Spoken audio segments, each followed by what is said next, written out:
de estas cosas que no pasarían en la presencialidad. Bueno, ya está ingresando la gente, ya tenemos, estábamos en una alta audiencia de casi 80 personas, esperamos recuperar la mayor cantidad posible. Ya estamos casi llegando a 30, entonces entrego nuevamente el micrófono al doctor Jason mientras pues va ingresando de nuevo la gente. Qué espera con todos ustedes. Continúe, doctor.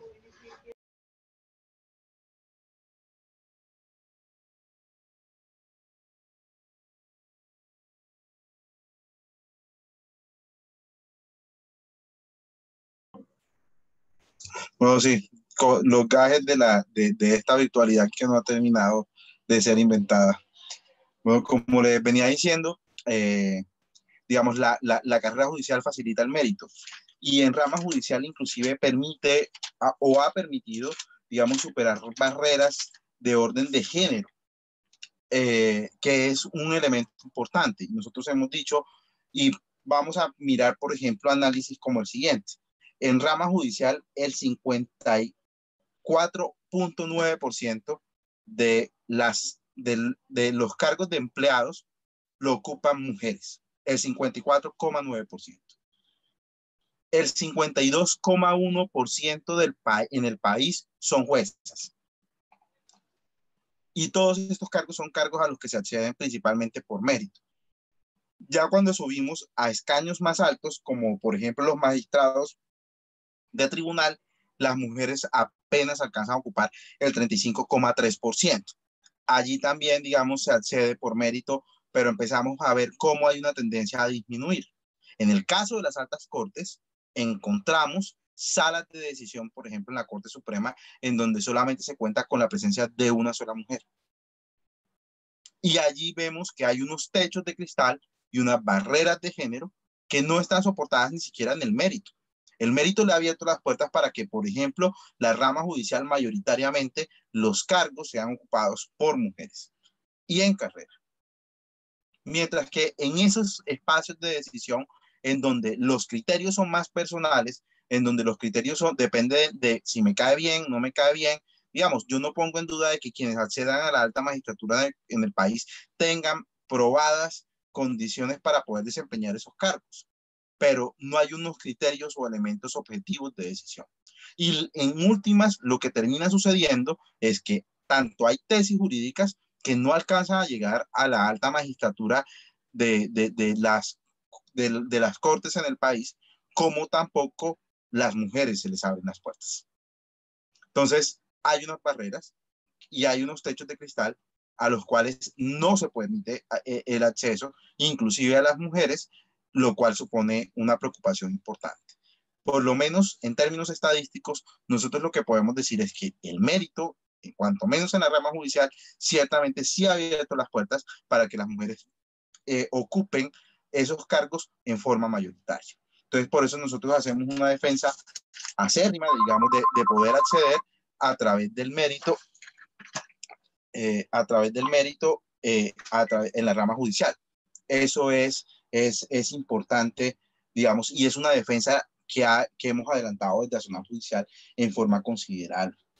Pero además, esa fórmula de creación de cargos, porque el proyecto crea un plan anual de descongestión. Como les decía antes, nosotros veníamos peleando en esas jornadas de paro porque tuviéramos fuera cargos principalmente de planta y solamente bajo escenarios como por ejemplo el que se dio el año pasado en medio de la pandemia, en donde el gobierno emitió un decreto que facilitaba o flexibilizaba los requisitos para que quienes estaban cumpliendo penas fueran escarcelados. Entonces, evidentemente, ese es un elemento accidental que no sucede todo el tiempo y que requería, por ejemplo, incrementar el número de jueces de ejecución de penas, pero no en forma permanente, sino para activar la contingencia. Creíamos ese debate de la descongestión superado, pero no. Lo que hace el proyecto de reforma es crear un plan anual de descongestión en donde los servidores que sean provistos para ese plan no van a estar sometidos a reglas de carrera, sino de que ellos van a definir a quién, cómo, cuándo y dónde. Y decimos que es un altísimo riesgo, ¿por qué? Porque esos jueces de descongestión merman, digamos, la independencia judicial porque van a ser nombrados bajo criterios que no son realmente objetivos. Pero adicional a eso, lo que hace es crear una bolsa burocrática en favor de quienes tienen la potestad de nominar y que tienen la potestad de nominar habida cuenta de que hoy, por ejemplo, estamos en el trámite de un concurso de méritos que sencillamente va a obligar a que todos los cargos de empleados que tiene la rama judicial y que hoy están en provisionalidad sean provistos en propiedad y que en los 4 años de vigencia de esa lista de elegibles sean provistos por eso. Es más, hoy hay más número de postulantes que pasaron el concurso de méritos que número de cargos a proveer. Y eso es favorable, porque asegura que quienes llegan por mérito y no por otras condiciones. Entonces, como se acaban el número de cargos, nosotros lo que decimos de cargos para proveer, lo que hacen es crear una bolsa donde anualmente van a poder crear cargos, nombrar cargos a dedo, al antojo, sin que sean necesariamente provistos esos cargos por carrera. Pero adicional a eso, crean una figura de jueces itinerantes. ¿Qué son jueces itinerantes? Hoy digamos, un juez tiene un ámbito de competencia territorial. Entonces, así vemos como hay jueces en Bogotá y jueces en cada municipio del país.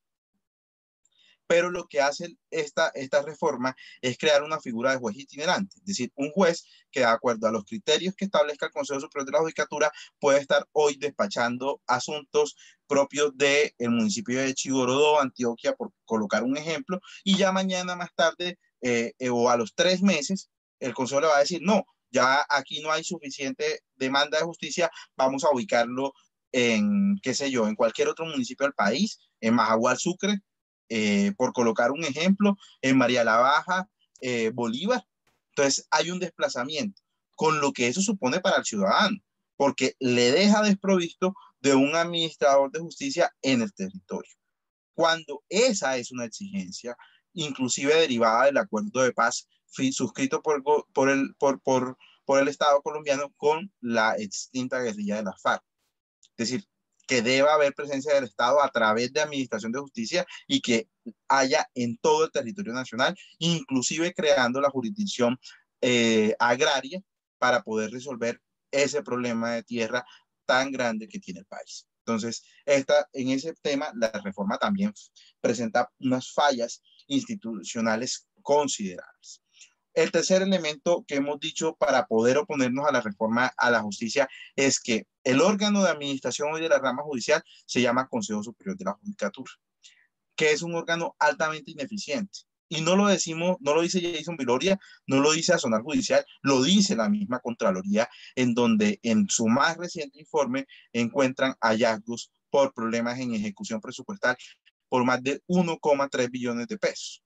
Y un órgano al que actualmente se acaba de endeudar en 500 millones de dólares en un empréstito por parte del Banco Interamericano de Desarrollo, lo cual supone además una injerencia porque desde el año 92, quien viene definiendo políticas de organización de la administración de justicia en el país son órganos multilaterales como el Banco Interamericano de Desarrollo, que a través de los créditos que financian proyectos dentro de la rama judicial le definen, por ejemplo, creación de centros de servicios u otras figuras en donde el número de jueces con sus empleados tiende a reducirse, tal como sucedió, por ejemplo, en la especialidad penal, o que pasó de tener un juez y 6 empleados a pasar a un juzgado minúsculo de juez y 2, 3 y máximo 4 empleados. Entonces, también hay un elemento de injerencia extranjera de órganos multilaterales en el escenario de administración de justicia. Pero además, ese órgano de administración de la rama judicial, que hoy es el Consejo Superior de la Judicatura, como les decía, es altamente ineficiente. No atiende los requerimientos reales ni de la población ni de los servidores judiciales. No escucha. Tan no escucha que presentó este proyecto de espaldas a la ciudadanía y tal como lo decía el espectador, aprovecharon casi que los ojos estaban puestos en la difícil situación que atraviesa el país y las jornadas de paro convocadas por el Comité Nacional de Paro, que aprovecharon para poder impulsar esta reforma, inclusive con mensaje de urgencia y en forma expresa. Termina fortaleciéndose mucho. Y aquí hay que decirlo, el gran ganador es el Consejo Superior de la Judicatura. Adquiere facultades que hoy solamente se encuentran en cabeza del legislador.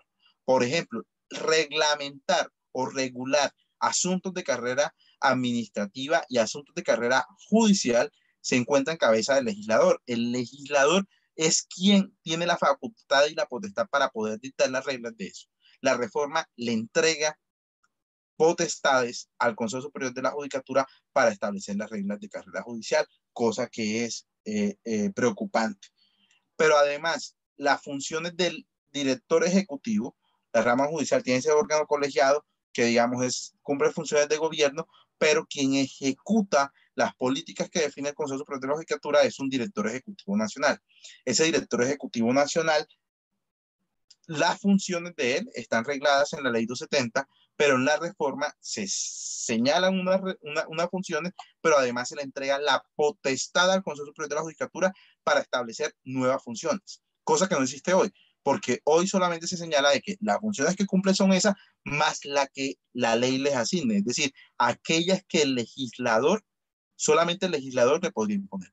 Hoy el Consejo de la Judicatura pasa a establecer eso. Pero además en ese plan anual de descongestión es el Consejo Superior de la Judicatura el que establece los criterios de selección al personal que van a hacerlo, aun cuando él no sea el nominador, establece qué elementos se priorizan, qué especialidades se priorizan y qué lugares del país se priorizan. Es decir, adquiere un poder inmenso, una institución que viene traída a menos y que inclusive en la reforma a la justicia del equilibrio de poderes del acto legislativo 02 de 2015 desaparecía, pero que al momento de revisar la constitucionalidad del acto legislativo, la Corte Constitucional dijo, no, aquí hay una sustitución de la Constitución y revivió ese muerto que ya creíamos casi sepultado. Nosotros, en materia de democratización y los órganos de funcionamiento y de gobierno en la rama judicial, decimos que es necesario que se democratice más, que haya un mayor marco de participación, inclusive de parte de los trabajadores. Hoy, ¿cómo funciona el asunto? Hay un órgano que es consultivo, que tiene la presencia de todos los magistrados de las altas cortes y un representante de los funcionarios y empleados elegidos para representar al gran grueso de la rama judicial. Eso es un exabrupto y es un absurdo.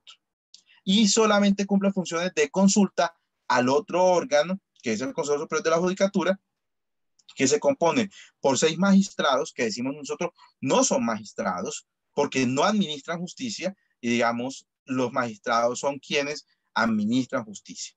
Entonces, 6 magistrados, que 3 son nombrados por el Consejo de Estado, 2 por la Corte Suprema y 1 por la Corte Constitucional. Es decir, que ese órgano de gobierno además se encuentra definido por quienes se encuentran en la cúspide del poder judicial, pero además no han sido escogidos bajo ningún criterio de mérito. Mientras que la alta población de quienes integramos la rama judicial no tenemos función de decisión. ¿Y quién mejor que nosotros que conocemos y administramos día a día justicia para saber cuáles son las necesidades de la administración de justicia? Entonces, ahí hay todo un elemento que lo que hace es tender a favorecer burocráticamente al Consejo Superior de la Judicatura y además no posibilita democratizar la administración de justicia. Hay elementos que son lamentables o que uno podría decir son favorables, se ve que son buenos, como por ejemplo que se defina en el artículo 2 de que la rama judicial tendrá un presupuesto no inferior al 3% del presupuesto general de la nación. Y nos decía, eso es favorabilísimo, porque hoy solamente tenemos el 1,8% y eso supondría un incremento considerable para los rubros de la administración de la rama judicial.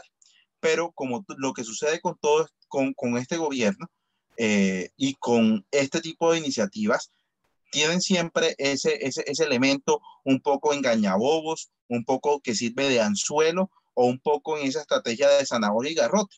Todos esos elementos lesivos y metemos 2 o 3 elementos que aparentemente son favorables, pero que traen su veneno por dentro. Pues sí, dicen 3% siempre y cuando nos afecte el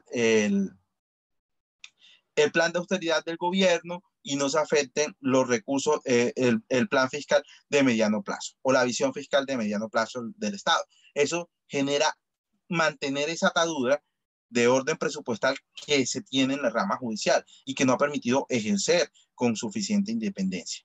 Pero además se dice también, no, en 6 años vamos a alcanzar el estándar internacional de jueces por número de habitantes señalado por la orden. Es decir, vamos a pasar de 11 jueces, creería cualquier incauto, a 65 jueces. Hombre, eso es favorable. ¿Ustedes cómo se oponen a esa cosa?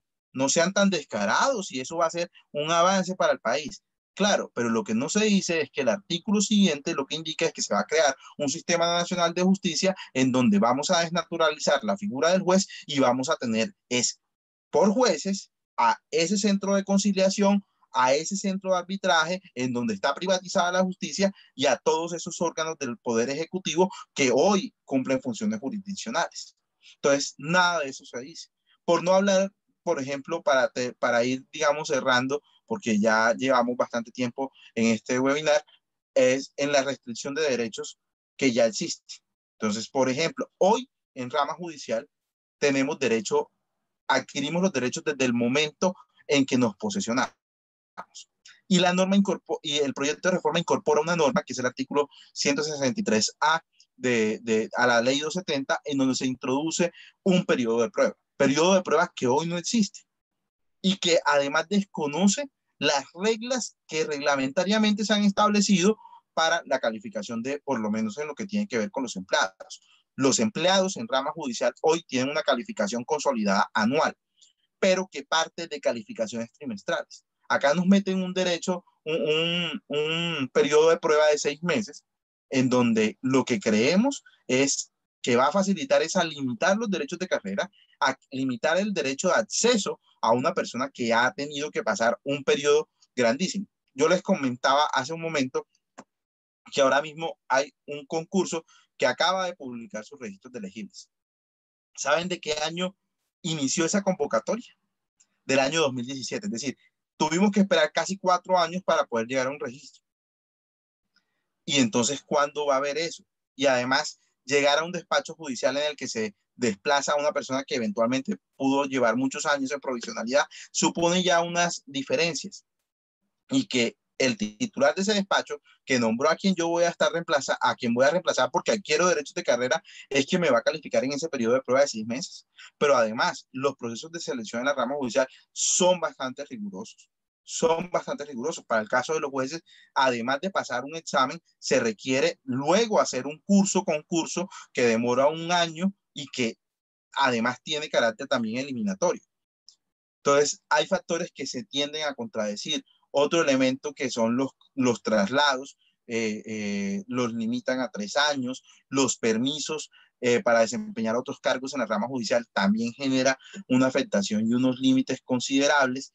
Nosotros llevamos pidiendo muchísimos años que se nos aplique una regla que ya en el sistema, en el régimen general de carrera administrativa existe en el artículo 24 de la ley 909, que es el derecho preferente de carrera. Es decir, que si en mi juzgado por cualquier causa se generó una vacante temporal o transitoria o inclusive permanente, pero no hay lista de elegibles, se privilegie en la designación a una persona que esté en carrera y que tenga una calificación satisfactoria y cumpla los requisitos del cargo.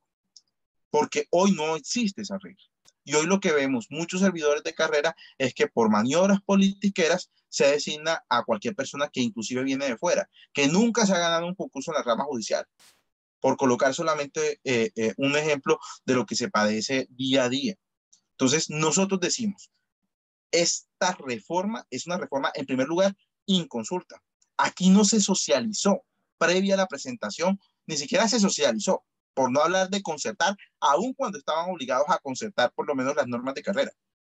Pero aquí ni siquiera se debatió ampliamente y no lo decimos con las organizaciones sindicales, lo decimos con lo que denominamos nosotros el país judicial. No se convocó a las asociaciones de abogados litigantes, no se convocó para la discusión a las facultades de derecho, a la academia. Y hoy vemos todo el mundo rechazando este esperpento, este Frankenstein jurídico. No desconocemos que se requiere una reforma a la justicia. Somos plenamente conscientes de que se requiere una reforma a la justicia, pero esta no es la reforma. Y no es la reforma además porque parte de supuestos equivocados. En primer lugar, la primera reforma que requiere el país es una reforma constitucional. Es decir, que por vía de acto legislativo se modifique la Constitución para resolver varios problemas que hay en la rama judicial. Miren, yo creo que todos, voy a volver a repetir una idea que dije al inicio, todas las familias en el país en algún momento hemos tenido que acudir a la tutela por cualquier causa. Y quien ha tenido que resolver eso, sobre todo en asuntos de salud, ha sido un juez. Es decir, la labor que desempeña la Administración de Justicia día a día le llega a todos los ciudadanos. Sin embargo, en la última medición de encuestas, la rama judicial registra un nefasto 80% de imagen desfavorable.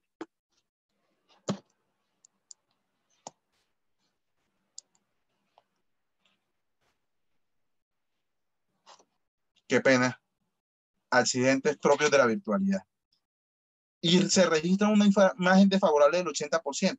Y esa imagen desfavorable no se debe a lo que hacemos los servidores judiciales de base, se debe a lo que sucede en las altas cortes, a lo que sucede a través de el cartel de la toga, lo que sucede, por ejemplo, a través del fiscal que funge no como un funcionario, no como el director del ente acusador del país, sino como un ministro de gobierno, que se presta inclusive para los atropellos que este gobierno ha hecho en contra de manifestantes, en donde privilegia a los amigos del gobierno en el curso de investigaciones, en donde no se asegura independencia.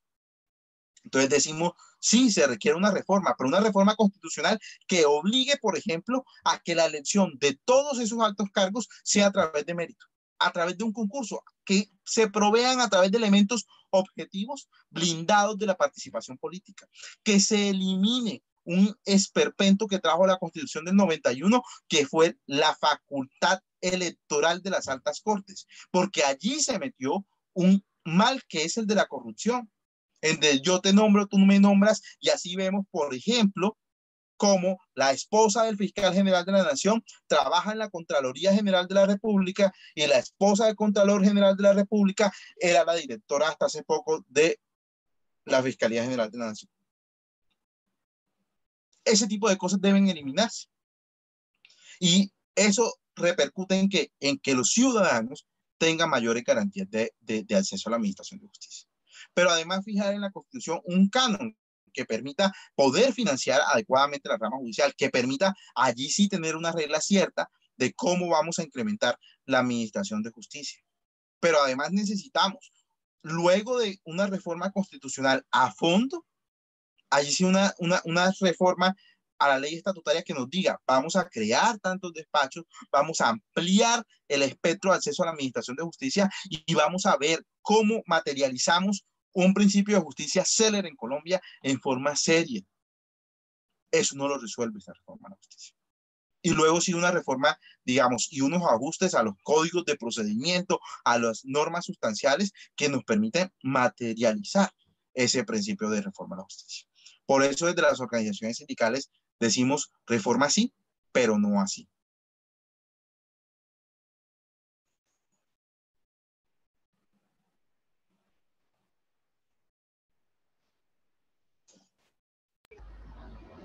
Listo, gracias, Keila. Es que ahora toca como con este control por efectos del hackeo.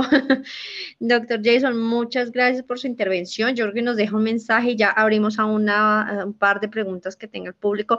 Nos deja una reflexión muy importante y es, por años venimos insistiendo en que el sistema de justicia necesita una reforma. Los trabajadores y las trabajadoras hemos sido víctimas precisamente de la falta de trabajadores en la rama, de las limitaciones que tienen en muchos casos los jueces, pero como nos dice usted, lo que nos plantea esta reforma es, por el contrario a lo que se necesita, un ámbito de privatización, un ámbito de limitación a las funciones o desconocimiento a lo que son realmente las funciones del juez y de ese sistema judicial. Luego creo que nos deja en el aire una nueva bandera que enarbolar en este importante paro nacional. Entonces, no sé si el público, yo no veo manitos, luego si en el chat o Miri de pronto alcanzas a ver si alguien tiene la manito levantada, es que mi computador, este sistema es muy tengo un programa como viejo de Zoom, yo no sé, nunca he entendido. No sé si hay manitos levantadas, si alguien las puede ver o adelante, pueden decir yo o escribir al chat comentarios o preguntas al tema. No sé si el doctor lo alcanzó a comentar, pero a Miriam no le permite, si le permites abrir el micrófono a Miriam.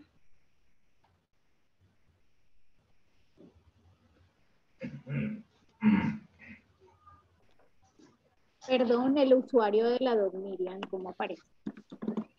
Miriam Nieto-Cut. Ya la encontré. Sí, hay una pregunta por parte de Pérez Adolf Gustav. Cordial saludo.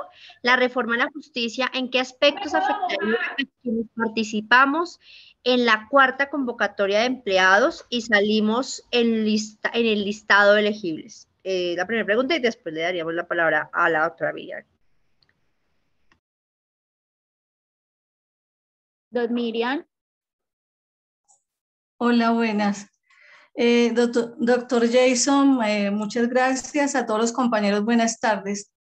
Usted hace un panorama muy real de lo que es la cenicienta de la justicia, que es toda la rama judicial, o sea, la cenicienta del gobierno, digámoslo así.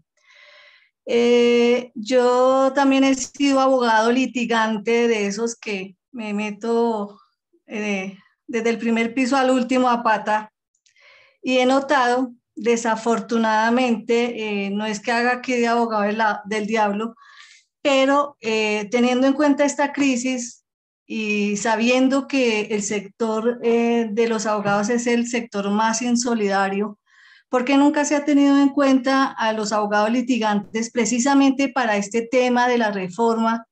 Si bien es cierto, hay barra de abogados, pues no es un gremio sólido como uno quisiera, pero aquí se ha olvidado al abogado litigante. Cuando uno entra a esos despachos, pues realmente es bien complejo y debería también escucharse la voz de esos abogados litigantes como una sugerencia, ya que usted lleva como esa bandera y que la han arbolado. Muchas gracias, doctor.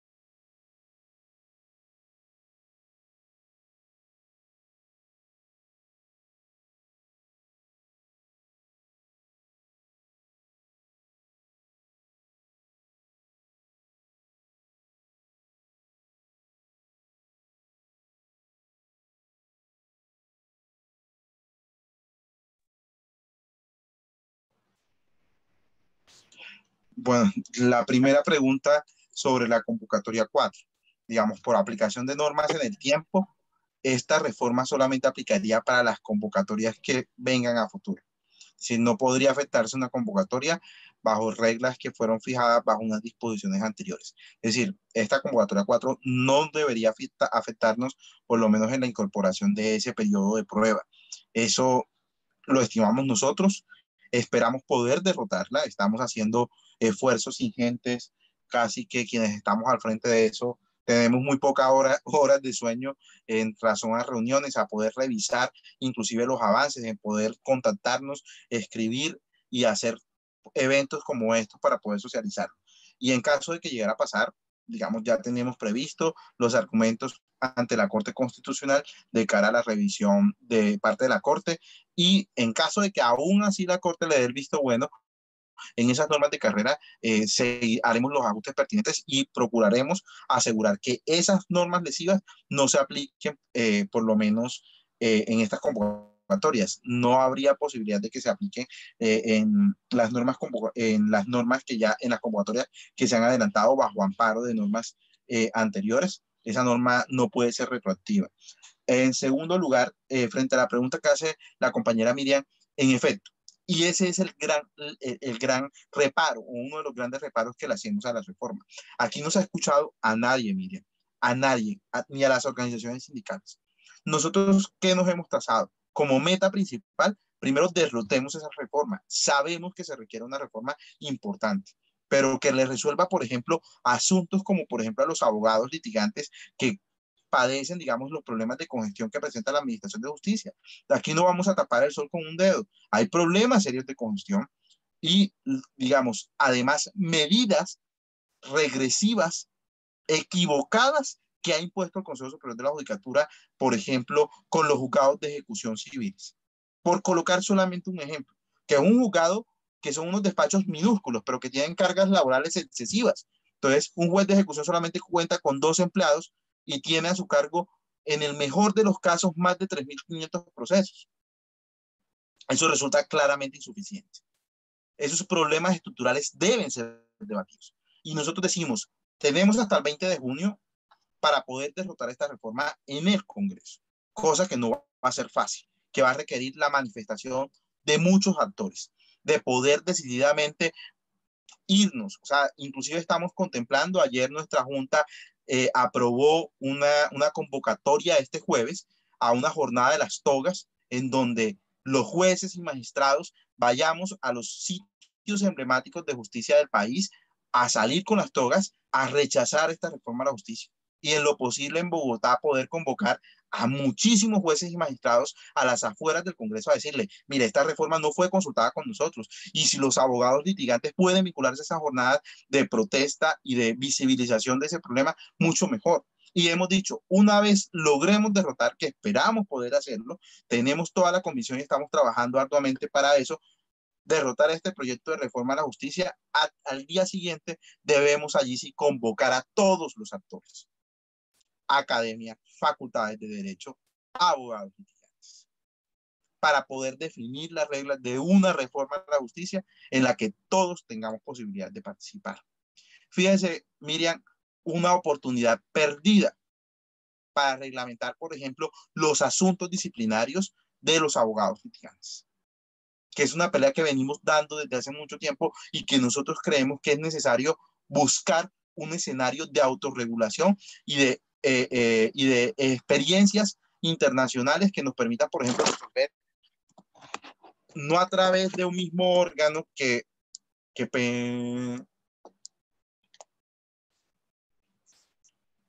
no a través de un mismo órgano que juzgue a jueces y empleados y a la vez juzgue a los abogados litigantes. Eso puede generar problemas de colisión, digamos, y de visiones completamente contrapuestas.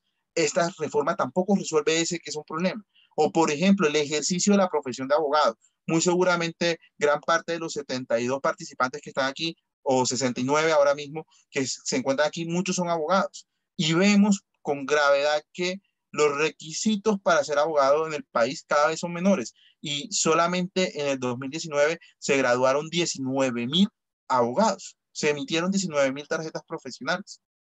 Entonces, esos son elementos que habrá que revisar, pero que revisemos entre todos los actores, quienes administramos justicia, pero también los usuarios, las ligas de usuarios de la justicia y además abogados litigantes, asociados o no a colegios de jueces, a colegios de abogados, perdón, igualmente con la academia, con las universidades. Aquí hay que meterle todos a esta reforma. Y no puede ser una reforma tal como está concebida que favorece a mayor entronamiento del poder en la cúspide de la rama judicial.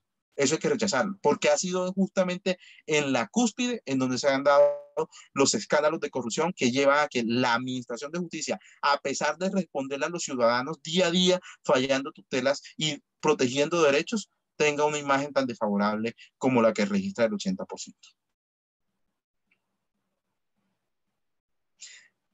Aquí me recuerda Jorge Escorcia otro elemento, el artículo 67 del proyecto de reforma, y es un artículo tramposísimo,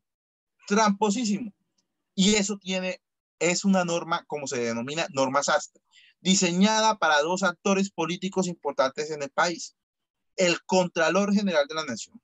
No se ha perdido un solo debate de esta reforma, y él aduce que no se lo ha perdido porque hay un artículo que yo creo que por unidad de materia no hace parte de la ley estatutaria, no debería estar incluido en la ley estatutaria de administración de justicia, y muy seguramente cuando la Corte Constitucional revise el proyecto de ley, ese artículo se va a caer por falta de unidad de materia, y es lo que reglamentaba a su juicio el fallo de la Corte Interamericana de Derechos Humanos en el caso Petro, relativo a que no pueden autoridades administrativas sancionar a servidores públicos elegidos por voto popular.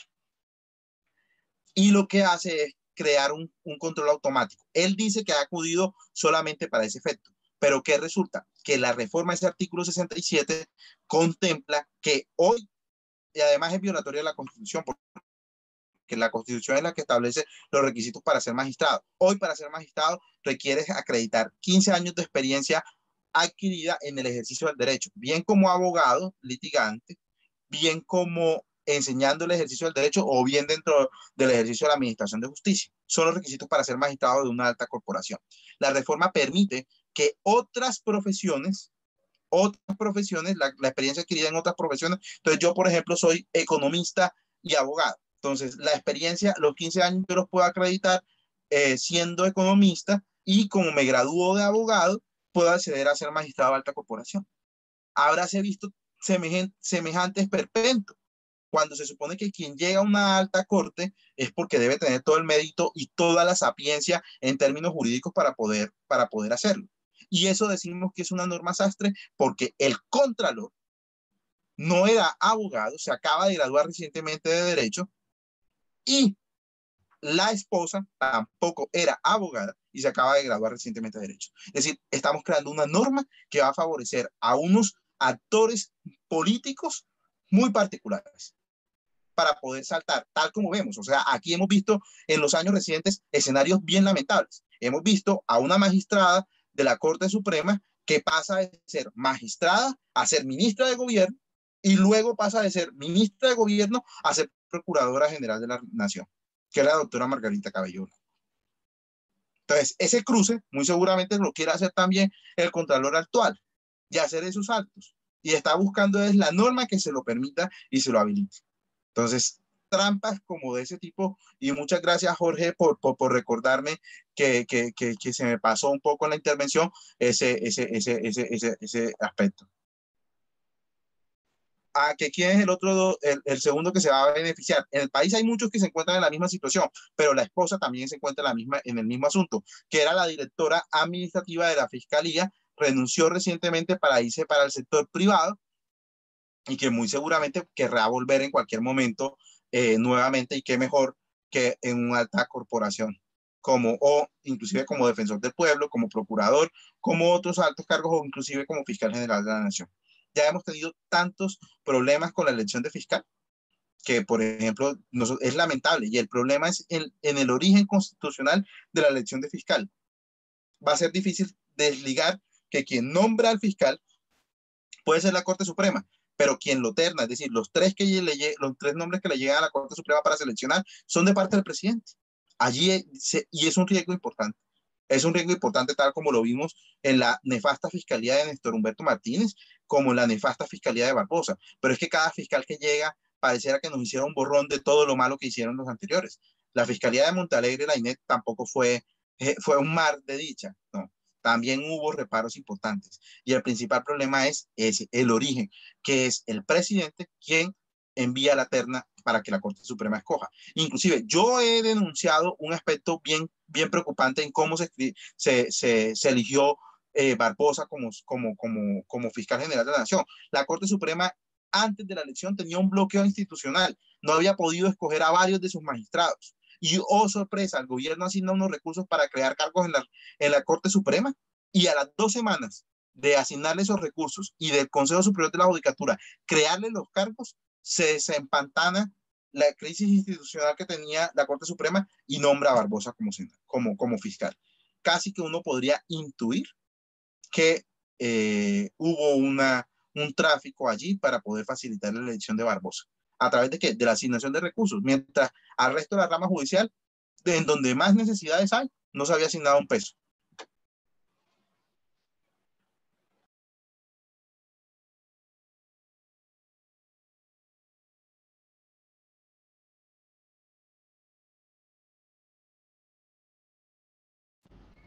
Gracias, Keila. No sé si todavía la doc Miriam quiera hacer intervención, si no, muchas gracias por por la exposición, por contestar estas preguntas, y yo creo que le daríamos la palabra a Ligia. No sé, Miri, si tengas otro punto, para entonces entregar el micrófono a nuestra directora. No sin antes agradecer mucho a nuestros invitados y al doctor Jason por acompañarnos el día de hoy, desde que ahorita cierren mi micrófono. Miri, ¿sí vas a intervenir? Sí, ya estás, tienes ahí la...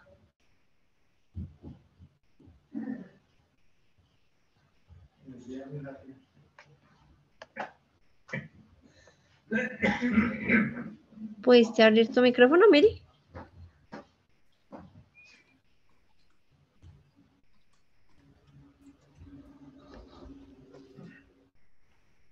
No sé, parece que no. Parece que no lo puedo abrir, o no sé qué pasaría. Ligia, si estás por ahí.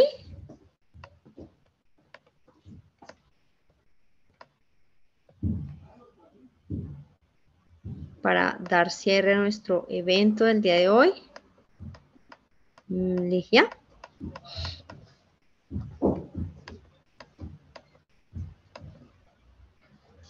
Bueno, parece que Ligia no...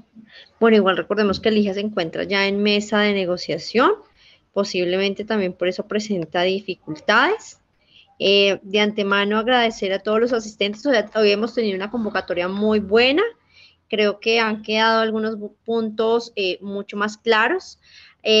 Desde la central estamos acompañando también el proceso de seguimiento al trámite del proyecto de ley en el Congreso, y pues todos los interesados, no solamente el sindicato, sino si acá hay abogados litigantes presentes, recibimos también sus aportes, opiniones para hacerlas conocer al Congreso. Seguiremos de la mano de la organización sindical planteando este punto de vista al Congreso para que, por supuesto, también desde el trámite legislativo, así como de la mano de la movilización, le digamos al país que es una reforma negativa totalmente, como ya lo ha explicado nuestro invitado el día de hoy.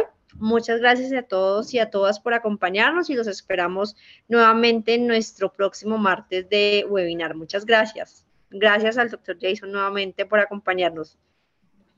Gracias a ti, Stephanie, y al Departamento Jurídico de la CUT por facilitar este espacio.